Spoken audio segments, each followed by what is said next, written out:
السلام علیکم ورحمۃ اللہ وبرکاتہ. نحمده ونصلي على رسوله الكريم. اما بعد فاعوذ بالله من الشیطان الرجیم. بسم اللہ الرحمن الرحیم. یا ایها الذین آمنوا اتقوا اللہ حق تقاته ولا تموتن الا وانتم مسلمون. صدق اللہ العظیم. اللہ رب العزت نے ہم سب کو جو ایمان کی دولت عطا فرمائی ہے، اس وقت اس دولت کا ہر انسان اندازہ کر سکتا ہے. وہ ایمان کی دولت جو اللہ رب العزت نے انسان کو عطا فرمائی ہے، اس ایمان میں یہ بات شامل ہے جو قرآن مجید میں اللہ تعالیٰ نے ارشاد فرمائی، قُلْ لَا أَمْلِكُ لِنَفْسِي ضَرًّا وَلَا نَفْعًا إِلَّا مَا شَاءَ اللَّهُ. اے نبی صلی اللہ علیہ وسلم، آپ کہہ دیجئے کہ میں اپنے آپ کے نہ نفع کا نقصان کا کسی چیز کا میں خود مالک نہیں ہوں مگر اللہ جو چاہے. اور پھر دوسری جگہ اللہ تعالیٰ نے ارشاد فرمایا کہ اگر سب مل کر کسی انسان کو فائدہ پہنچانا چاہیں تو وہ سب مل کر، پوری قوتیں، پورے انسان مل کر انسان کو فائدہ نہیں پہنچا سکتے اگر اللہ نہ چاہے. پھر آگے اللہ تعالیٰ نے فرمایا کہ ساری قوتیں، سارے انسان، سارے اسباب مل کر انسان کو نقصان پہنچانا چاہیں تو ایسی صورت میں کوئی چیز انسان کو نقصان نہیں پہنچا سکتی جب تک کہ اللہ نہ چاہے. وہی اللہ ہے، اس نے ہمیں اپنے جذبات کو کنٹرول کرنا سکھایا. اور جذبات کیسے کنٹرول کرتے ہیں، کس جذبے کو کیسے کنٹرول کیا جاتا ہے، وہ اللہ تعالیٰ نے ہمیں قرآن مجید کے اندر سکھایا، نبی صلی اللہ علیہ وسلم نے عمل کر کے دکھایا. آج جس جذباتی کیفیت کا ذکر مقصود ہے وہ ہے خوف. یہ خوف بری چیز نہیں ہے.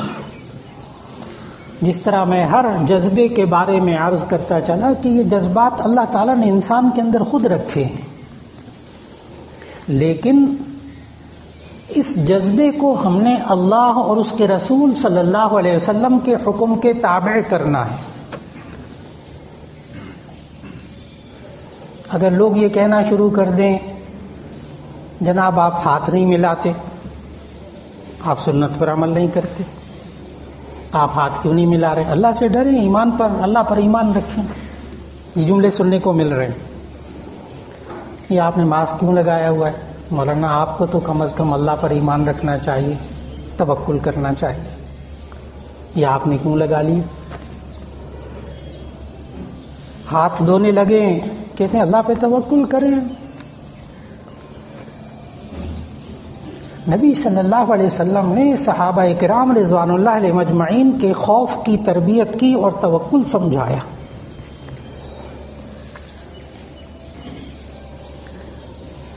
اور جب وہ صحابی تشریف لائے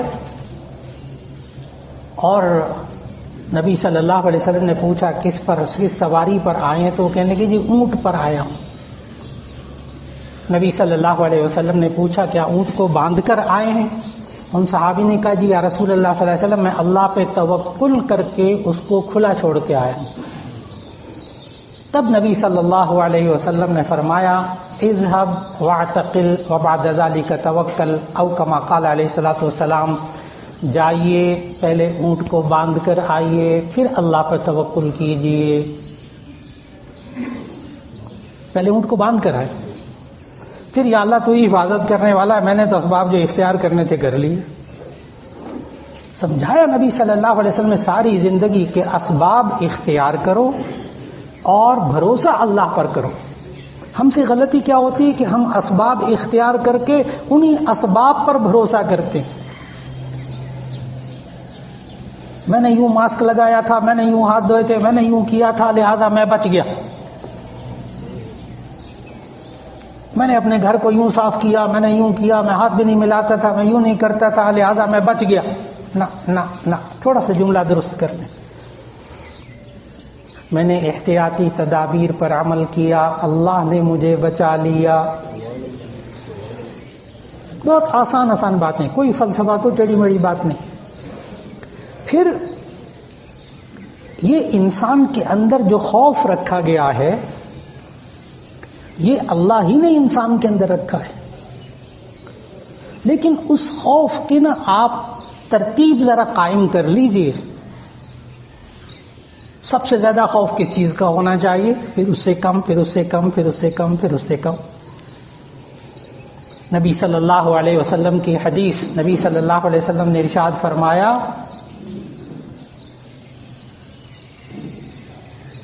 جو کوئی شخص آخرت کی فکر کو اپنے اوپر، ساری فکروں کے اوپر سوار کر لیتا ہے، اللہ تعالیٰ باقی ساری فکروں کی طرف سے اسے کافی ہو جاتا ہے. میں اللہ کی نافرمانی نہ کروں، میری آخرت نہ خراب ہو جائے، میں یہ گناہ نہ کروں، میں کسی کو دل نہ کسی کا دل دکھاؤں، میری آخرت خراب نہ ہو جائے. میں کسی کا مال اگر لینا دینا ہے، میں بس فارغ ہو جاؤں، بس میں کسی کی اپنی آخرت خراب نہ کروں. یہ اس کا حق میں نے ادا کرنا ہے، اس کا حق ادا کر دوں. نماز کا وقت ہو گیا، میں نماز پڑھ لوں، میری آخرت خراب نہ ہو جائے. یہ آخرت کی فکر. اگر کسی بندے نے اپنی آخرت کی فکر کو اپنے اوپر سوار کر لیا، باقی فکریں سب اس کے نیچے، تو ایسی صورت میں اللہ تعالیٰ فرماتا ہے، نبی صلی اللہ علیہ وسلم نے ہمیں پیغام دیا کہ اللہ اس کی ساری فکروں کو کافی ہو جائے گا.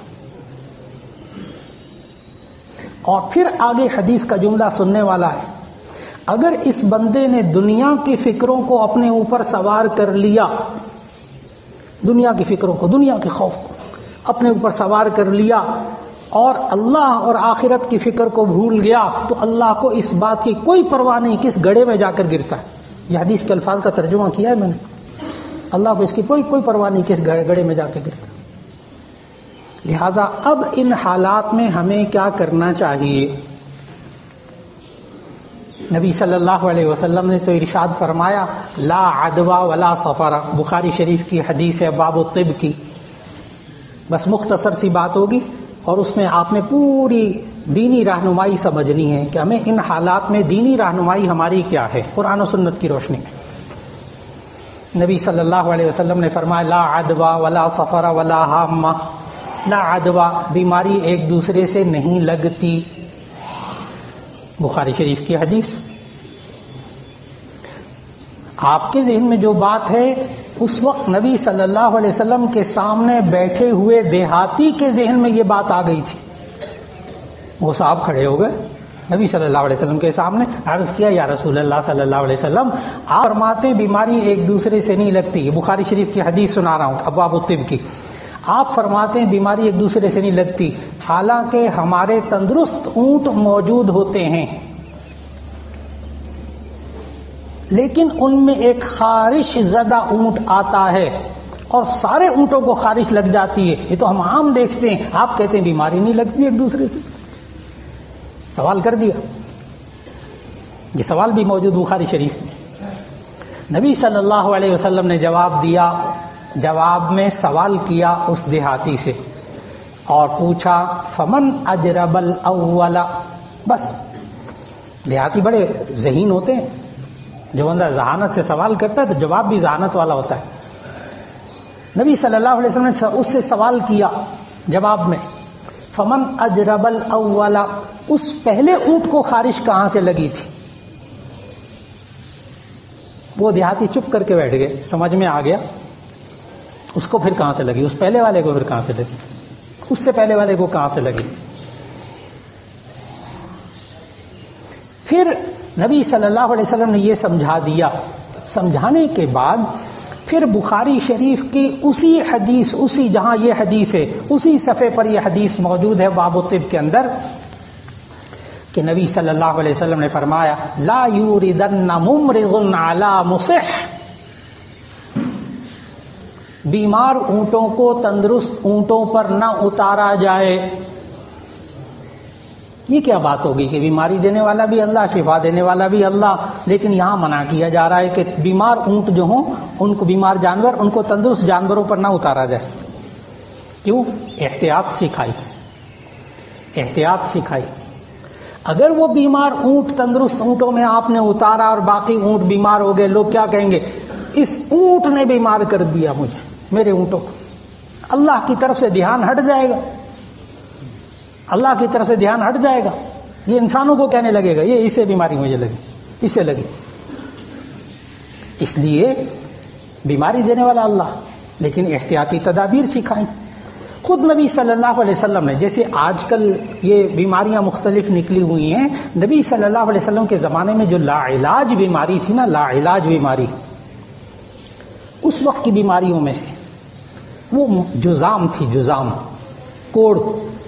اب تو بہت کم ہو گئی وہ دنیا میں، اب اس کی دوائیاں بھی نکل آئی ہیں. وہ بھی اس وقت دوائی کوئی نہیں ہوتی تھی. اور وہ کیا تکلیف تھی، بڑی خوفناک تکلیف تھی وہ جذام. وہ یہ تھے کہ ہاتھوں میں، انگلیوں میں، بازو میں کہیں سیپٹک ہوتا تھا، زخم ہوتا تھا، تو یہ انگلیاں جھڑ کر گر جاتی تھی. جذام. نبی صلی اللہ علیہ وسلم نے ایک طرف تو لوگوں کا ایمان بنانے کے لیے کہ بیماری دینے والا اللہ ہے، اس کوڑی کو یہ کہا، جذام والے کو، جامع ترمذی کی حدیث موجود، اس کوڑی کا ہاتھ پکڑ کر نبی صلی اللہ علیہ وسلم نے اپنے ساتھ کھانا کھلایا اور کہا کھاؤ، بسم اللہ وتوکل علی اللہ، اللہ کا نام لو، اللہ پر بھروسہ کرو. ایک طرف تو توکل سکھایا، اور اسی بخاری شریف کی اسی باب میں، اسی صفحے پر یہ حدیث موجود ہے کہ نبی صلی اللہ علیہ وسلم نے فرمایا فر من المجذوم کما تفر من الاسد، کہ مجذوم سے، کوڑی شخص سے اس طرح دور بھاگو جیسے تم شیر سے دور بھاگتے. بخاری شریف کی حدیث. اس جذام بیماری میں مبتلا شخص سے اس طرح دور بھاگو جیسے تم شیر سے دور بھاگتے ہو. کیوں؟ محدثین نے وہاں پھر یہ بحث کی کہ ایک طرف یہ حدیث، ایک طرف یہ حدیث، تو دونوں میں تو تعارض ہے. تو نبی صلی اللہ علیہ وسلم کی اس حدیث کے بارے میں تمام محدثین نے یہ بات لکھی کہ نبی صلی اللہ علیہ وسلم نے احتیاطی تدابیر سکھائی کہ احتیاط رکھو. اگر یہ انسان بیماری میں دوسرا مبتلا ہو گیا، کہے گا مجھے اس انسان نے بیمار کر دیا، حالانکہ انسان بیمار نہیں کرتا. بیماری دینے والا اللہ ہے، شفا دینے والا اللہ ہے. آج انسان کو ایک تو یہ ایمان پختہ کرنا ہوگا، بیماری دینے والا اللہ، شفا دینے والا اللہ. خود نبی صلی اللہ علیہ وسلم نے جو احتیاطی تدابیر سکھائیں، اس دور میں ایک یہ جذام بیماری تھی بہت زیادہ، جس کا کوئی علاج نہیں تھا اس دور میں، اور ایک اس دور کی بیماری تھی طاعون، پلیگ. یہ طاعون کی جو بیماری نا، پلیگ، یہ اصل میں پھیلتی ہے چوہوں سے، بڑے چوہے، ان کے اندر جراثیم ہوتے تھے. مولانا اشرف علی صاحب تھانوی رحمۃ اللہ علیہ نے اپنے تھانہ بھون کے بارے میں لکھا ہے کہ انڈیا کے اندر ایک دفعہ یہ بیماری پھیل گئی تو مولانا اشرف علی تھانوی رحمۃ اللہ لکھتے ہیں کہ ہم ہر نماز میں 20 جنازے پڑھتے تھے. یہ کوئی نئی بات نہیں ہے آج کل کے حالات، اور اس کی دنیا میں آج تک کوئی دوائی نہیں ہے، آج تک میڈیکل سائنس خاموش ہے. احتیاط. ہوتا کیا تھا کہ وہ بغل میں چھوٹے چھوٹے گلٹیاں نکل آتی تھیں، بس پلیگ میں ہی ہوتا ہے، چھوٹے چھوٹے بغل میں گلٹیاں نکل آتی تھی، بخار ہوتا تھا، بندہ مر جاتا. اور یہ بھی ایک دوسرے سے نہیں لگتی تھی، یہ بھی اسی طرح. تو اس وقت نبی صلی اللہ علیہ وسلم نے طاعون کی بیماری کے لیے فرمایا، بخاری شریف کی حدیث، یہ بھی مستند احادیث، دائیں بائیں کی کوئی بات نہیں. میں صرف یہ چاہتا ہوں کہ قرآن و سنت کی روشنی میں آج کل کے حالات میں ہماری کیا رہنمائی ہے دینی اعتبار سے. تو نبی صلی اللہ علیہ وسلم نے فرمایا جو علاقہ طاعون کی بیماری میں مبتلا ہو ان لوگوں کو چاہیے کہ وہ اس شہر سے باہر نہ نکلیں، اور جو باہر کے لوگ موجود ہیں انہیں چاہیے اندر نہ جائیں، اس شہر کے اندر نہ جائیں. لہذا جتنے یہ بارڈر سیل ہو رہے ہیں، راستے سیل ہو رہے ہیں، ٹرینیں سیل ہو رہی ہیں، آنا جانا لوگوں کا مختلف علاقوں، بس ایک علاقے کے لوگ دوسرے علاقے میں نہ جائیں، یہ نبی صلی اللہ علیہ وسلم کے اس وقت ہدایت تھی. دیکھیے دین اس وقت کتنا کامل، اس دین نے قیامت تک کے لیے رہنمائی کرنی ہے ہماری. پھر نبی صلی اللہ علیہ وسلم نے جب جذام میں مبتلا ایک شخص بیعت کے لیے آئے، بیعت کے لیے وہ ہاتھ میں دیتے تھے اور بیعت علی الاسلام کرتے تھے، تو نبی صلی اللہ علیہ وسلم نے ان کوڑی شخص سے کہا، مجذوم میں مبتلا شخص سے کہا، آپ اپنے علاقے میں رہیے، میں آپ کی بیعت قبول کرتا ہوں. یہ نبی صلی اللہ علیہ وسلم نے احتیاطی تدابیر سکھائی. معلوم ہوا کہ اب ایک ہے چھوت چھات کا نظریہ، ایک ہے جراثیم کا نقطہ نظر، دونوں میں فرق ہے. ایک ہے چھوت چھات کا نظریہ، ایک ہے جراثیم کا نظریہ. جراثیم کا نظریہ اسلام کے خلاف نہیں ہے، چھوت چھات کا نظریہ اسلام کے خلاف ہے. اپنے ذہن میں توہمات پیدا کر لینا، خیال پیدا کر لینا اور پھر خوف کی حالت میں مبتلا ہو جانا، اس سے دین اسلام نے منع کیا ہے. جہاں تک جراثیم کا توڑ ہے، جراثیم کا نقطہ نظر ہے، تو اس وقت جراثیم دریافت نہیں ہوئے تھے جب نبی صلی اللہ علیہ وسلم کی حدیث موجود تھی. کتاب الطب بخاری شریف کی آخری روایت پڑھیے کہ نبی صلی اللہ علیہ وسلم نے فرمایا جب کھانے میں مکھی گر جائے تو اس کو غوطہ دو. اذا وقع الذباب فی طعام احدکم فانقلوه ثم انقلوه، جب مکھی گر جائے تو ایسی صورت میں اس کو دبو دو، اس کے دونوں پر دبو دو، پھر اس کو نکال کر باہر پھینک دو. آگے پیو یا نہ پیو اس کا ذکر حدیث میں نہیں، نہ پیے بندہ لیکن یہ کام کر دے. کیوں؟ سنن ابی داؤد میں یہ حدیث موجود کہ آخر میں یہ الفاظ ہیں فَإِنَّ فِي إِحْدَى جَنَاحَيْهِ دَاءً وَفِي أُخْرَى شِفَاءً، اس لیے کہ اس کے ایک پر میں بیماری ہوتی ہے، ایک پر میں شفا ہوتی ہے. جب ابھی جراثیم دریافت نہیں ہوئے تھے، اس لیے کہ نبی صلی اللہ علیہ وسلم سائنسدان نہیں تھے. نبی صلی اللہ علیہ وسلم ہمارے اس خالق کے بھیجے ہوئے نبی تھے کہ جو ایک ایک لفظ نبی صلی اللہ علیہ وسلم اللہ تعالیٰ سے لے کر ہم تک پہنچاتے تھے. یہ تو جراثیم اب 250 سال پہلے دریافت ہوئے ہیں جناب، مطلق عام جراثیم.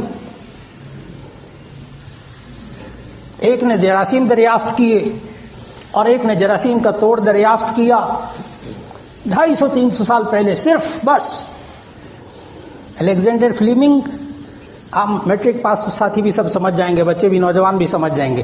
الیگزینڈر فلیمنگ اور لوئی پاسچر، ایک نے جراثیم دریافت کیا، ایک نے جراثیم کا توڑ دریافت کیا، اور نبی صلی اللہ علیہ وسلم نے ہمیں 1450 سال پہلے جراثیم کا نقطہ نظر سمجھا دیا تھا، احتیاطی تدابیر سمجھا دی تھی. اس لیے مختصر کلام یہ ہے کہ جو اطباء ڈاکٹر حضرات جو ہدایات دیں اس پر عمل کیجئے. نمبر 1 کہ آپ جو شخص کم از کم بیمار ہے، نزلہ زکام ہے، اس کو کوشش کرے اپنے منہ کو ڈھانپ کے رکھے. کس نیت سے؟ نیت ذرا غور کیجئے گا، جیسے آپ نماز کی نیت کرتے ہیں، نیت پہ ذرا غور کیجئے گا. مجھ سے دوسرے انسان کو تکلیف نہ پہنچے، مجھ سے دوسرے انسان کو تکلیف نہ پہنچے. اب یہ بیماری ایسی ہے کہ اس کی علامات بھی ظاہر نہیں ہوتی کافی دیر تک، کافی دنوں تک، تو ایسی صورت کے اندر انسان احتیاط میں آ جائے. آپ حضرات الحمدللہ بہت ایمان والے اس علاقے کے اور باہر کے لوگ، کہ ڈینگی کی وجہ سے بھی تو یہی خوف و ہراس پھیلا تھا نا، صرف اس لیے کہ اپنے علاقوں کو خشک رکھیں، پانی نہ کھڑا ہونے دیں، مچھر نہ پیدا ہونے دیں. جب اس بات کو سمجھا تو ایک وقت وہ تھا کہ سری لنکا کے لوگ آ کر ڈاکٹر ہمیں سمجھاتے تھے کہ یوں کریں ڈینگی سے بچنے کے لیے. اور یہ پنجاب میں، پاکستان میں ایک وقت ایسا آیا کہ سری لنکا کے ڈاکٹر یہاں دیکھنے کے لیے آئے کہ 30 سال سے وہ جنگ لڑ رہے ہیں ڈینگی کے خلاف، 30 سال سے ابھی 100% کامیاب نہیں ہوئے، اور یہاں پاکستان کے لوگ ڈینگی کے مقابلہ کرنے میں 100% کامیاب ہو گئے. وہ لوگ پوچھنے کے لیے آئے آپ نے کیا کیا؟ صرف احتیاط، کوئی دوائی نہیں. ابھی بھی ڈینگی کی کوئی دوائی ایجاد نہیں ہوئی، لیکن اس کے باوجود آپ حضرات نے احتیاط کی، اللہ نے وقت گزار دیا. صرف کہنا مانا ڈاکٹروں کا. بالکل اسی طرح ان حالات میں اس حدیث کو بار بار پڑھیے گا. جب سنانے لگا ہوں آپ حضرات کو وہ حدیث معلوم، ہر ایک کو وہ حدیث سنائیے. المسلم من سلم المسلمون من لسانه و یده. المسلم من سلم المسلمون من لسانہ و یدہ، مسلمان وہ ہوتا ہے جس کی زبان اور اس کے ہاتھ سے دوسرے مسلمان محفوظ رہیں۔ آج ضرورت ہے کہ ہر مسلمان، ہر انسان، مسلمان کیا، ہر انسان اس بات پر عمل کرے کہ میرے منہ سے اور میرے ہاتھوں سے کسی کو تکلیف نہ پہنچے۔ اگر بیمار ہے تو منہ کو ڈھانپ لے۔ جیسے مجھے ہلکی سی کھانسی تھی، ڈاکٹر نزلہ زکام تھا نہیں، بخار بھی نہیں تھا چند دن سے، تو ڈاکٹر صاحب نے کہا کہ بس آپ اپنے ماسک پہنیں، آپ کو ہلکی سی کھانسی ہے تاکہ دوسروں کو تکلیف نہ پہنچے۔ میں نے کہا جی بہت اچھا، ان کے کہنے پر عمل کر لیا۔ اب ڈاکٹر حضرات یہ کہتے ہیں کہ اپنے منہ کو ڈھانپ کر رکھ لیجئے تاکہ منہ کے اندر جراثیم نہ جائیں، اور اپنے ہاتھوں کو کھانا کھانے سے پہلے ہاتھ دھونا سنت۔ یہاں سے جمعہ پڑھ کے جائیں تو جا کر صابن سے گھر میں جائیں تو صابن سے ہاتھ دھو کے اپنے گھر میں رہیں۔